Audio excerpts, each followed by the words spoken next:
ታውቃለህ? እኔ ለመስለሜ ትልቁን ክሬዲት ማን እንደሚወስዱ ታውቃለህ? ከሰዎች ክርስቲያኖች ናቸው። ቲክቶክ ላይ ያሉ ክርስቲያኖች በሚገርም ሁኔታ ማለት ነው። እንዴት በለኝ ከፈለክ አስረዳለሁ። እስኪ ንገረኝ እንጂ አንተ እኮ ወሬ አይጠገብም። ገብርኤልን እስኪ አውራ እስኪ። እኔ ክርስትና ሃይማኖት ላይ ጥያቄዎች ነበሩኝ። ከዛ በኋላ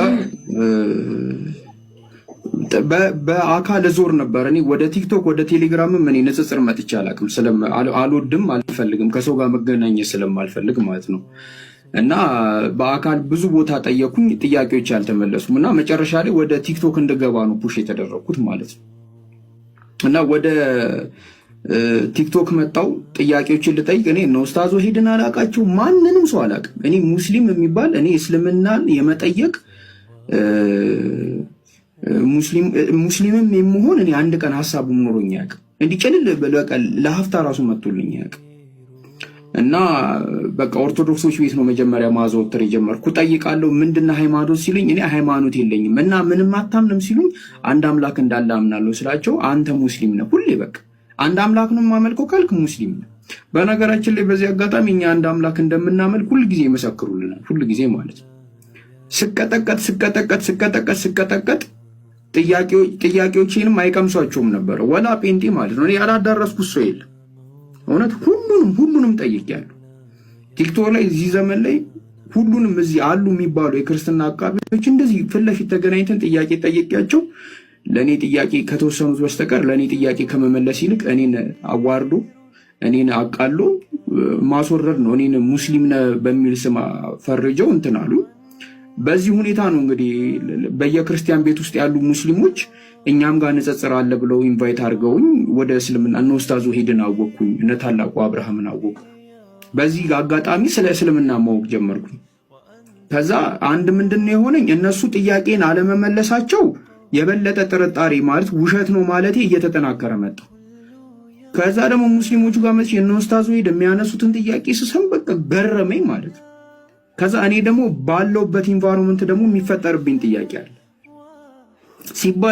ሲባል ጃቢር ሙስሊም ነው እንዲሆኑ ነው ሲባል መጨረሻ አልሐምዱሊላህ ሰለምኩ። እና እኔ ለመስለም የመጀመሪያ ምክንያቴ እነሱ ናቸው። የዛኔ ባይገፉኝ ለጥያቄዎች መልስ እኔ አንድ ቀን ተሳድቤ አላውቅም በፍጹም። እኔ ስድብ አልወድም። እኔ እንደውም የሚሰድበኝን ሰው ይቅርታ ጠይቄ ምናምን ነገር ነው እንጂ እኔ እንደዚህ አይመቸኝም። እኔ አልወድም። ምክንያቱም ጥንቅር ይበል። እኔ ከማይሳደብ ሰው ግን እኔ ሳልኖር እወድሃለሁ። ለምንድነው ወደ አትሳደብም? በቃ ባንግባባ ጥያቄን ባመልስልን እንኳን ተጨዋውተን ተሳስቀን መጣል። ትላንትና ተሳስቀን ተጨዋውተን ስለተለያየን ነው ዛሬ መተክ እንደ ቤታችን እየተጫጫው እየተሳሳክ ያለኮ ማለት ነው። በቤት ከፍተክ እንኳን ስታይኝ ኧረ ና ግባ ምናምን ትለኛለህ እንደ እንግዳ ማለት ነው። ያ ደግሞ ያለው ነገር ነው እንደዚህ ያደረገ እና በቃ የሆነ ወይኔ ሩቅ ነኝ ወይ እነሱ ሩቅ ነኝ ብዬ በቃ ሙስሊሞች ቤት ማዘውተር ጀመርኩኝ። በቃ ሙስሊሞች ቤት በቆየው ቁጥር ክርስትና ላይ ያሉ ጥያቄዎች እያደጉ መጣው። በቃ ሙሉ ለሙሉ ተስፋ ቆረጥኩኝ እና በቃ ጥያቄ መጠየቅ ተጀመርኩ። ለምንድን ነው የማሰልመው? እና የሆነ ጊዜ ትዝ ይለኛል እነ ኡስታዝ ወሒድ ራሱ ሲጠይቁኝ፣ ብዙ ሰዎች ሲጠይቁኝ ለምንድን ነው የማሰልመው ተብዬ ስጠይቅ መልስ አይኖረኝም ነበርና ኡስታዝ ወሒድ ተውት በቃ ካላህ ጋር ይጨርስ አታጨናንቁት ይል ነበር። እና ይሄ ነው። እና በአሁን ዘመን ላይ ሜቢ በጣት የሚቆጠሩ የክርስቲያን ቤተሰቦች ሊኖሩ ይችላሉ እንጂ ቤታቸው ራሱ ሲገባ በቃ ይዘገንናል። እኔ እውነት እንትን አይደለም እታች ነብዩ መሐመድን ይሄውን እኛ ጋር ኮመንት አለ። አንድ ሙስሊም የሚሳደብ የለም ወላሂ ይሁን ካለም ይመወታል። እኔ የሙስሊም ጋር ወጥ የለም እያልኩኝ አለ እኔ ሲሳደቡ አይቻካሉ ገባ። ግን የክርስቲያኖች ቤት አንድ ደቂቃ መቀመጥ አይቻልም። ነብዩን ይሳደባሉ፣ አላህን ይሳደባሉ፣ እኛም ማናምነውን ነገር ከታች ይጽፋሉ። በቃ ይዝግንን ነው የሚለው። እኔ ደግሞ አልሐምዱሊላህ አሁን ክርስቲያን ብንሰደብም ችግር የለውም ምናምን ነገር ይላሉ። እኛ ጋር ግን ችግር አለ። እኛ አምላካችን ነብያችን እየተሰደበ ጥንቅር ይበል።